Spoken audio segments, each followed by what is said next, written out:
Good evening, everybody. When I was about 7 years old, my mother said to me, Chetty, when you were born, you were lucky, and don't you ever forget it.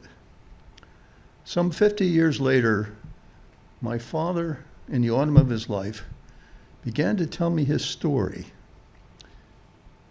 He was born in the mountain town of Mount Carmel, the ninth of 13 kids, and very poor.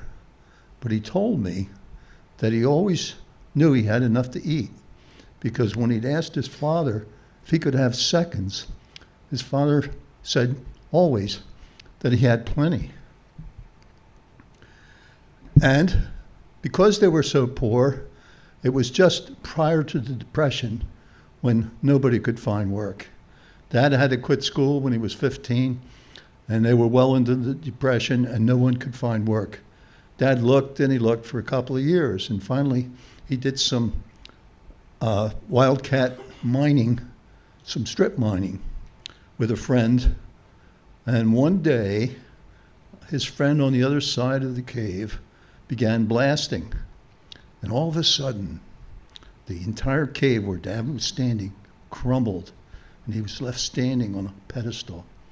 He said, I don't know how I got out of there, but I did. And that was my last day strip mining. Then he moved to Chester, Pennsylvania, and his sister was old enough to be his mother, and everybody thought she was his mother. So Dad, of course, looked for work, and he couldn't find anything for a couple of years. He'd get some occasional jobs loading things on boxcars and things like that, but never a regular job. Finally, after 2 years, his brother-in-law, Helen's husband, had another brother that was a butcher, and he convinced Watts to hire Dad because Watts didn't need Dad. But anyway, Dad worked a little bit. He didn't earn a lot of money, and with what he was paying for room and board, he said he had about $2 or $3 left at the end of the month. And so one day he was in the butcher shop, and a guy by the name of Bob Johnson came in. And Dad had met Bob, 2 or 3 months before at a poker game in Watts's back room. And he said to my dad, how'd you like to go to welding school? And Dad said, oh, I'd love to. He said, but I don't have any money. And Dad said, this Bob must have liked him, because he said, I'll tell you what, I know the teacher, and he'll give you extra hours. And he's a good teacher. And I'll pay your way. And when you get on your feet, you can pay me back. So indeed, Dad went to welding school. It was about 4 months long, and he got his certificate. And then he couldn't get a job. Another 2 years went by.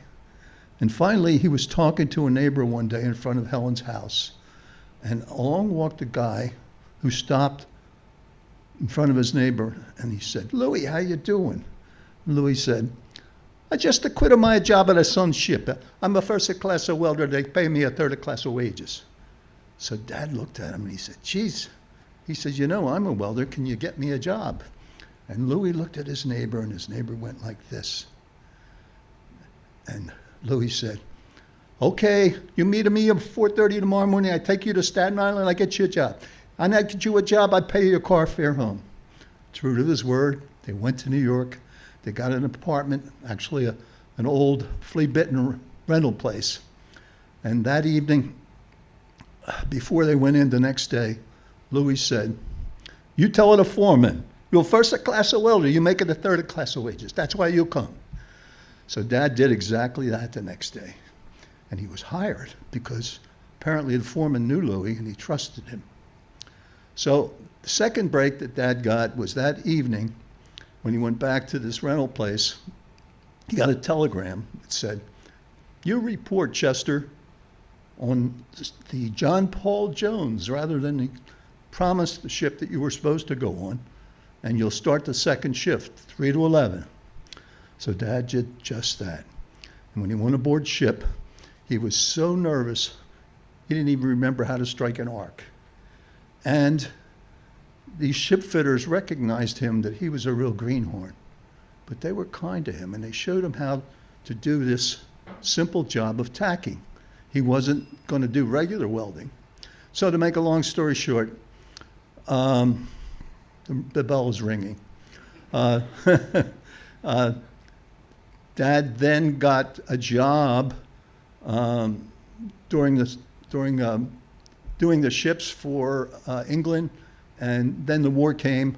Dad was making 4 times as much as he ever made in his life, working double time, triple time. Sometimes he didn't leave the ship for 7 days. So he said, I was making more money than I ever dreamed of. And so he was called to selective service. He was 1A 7 times. But he told me, your luck was that I never went to war and you were born. And then I remember my mother telling me, son, or Chetty, remember, you were born lucky, and don't you ever forget it. And with that, I began to sing within my soul. And I remembered the words of Walt Whitman, who said, prodigal, thou hast given me love. Therefore, I do you give love. Oh, unspeakable, passionate love.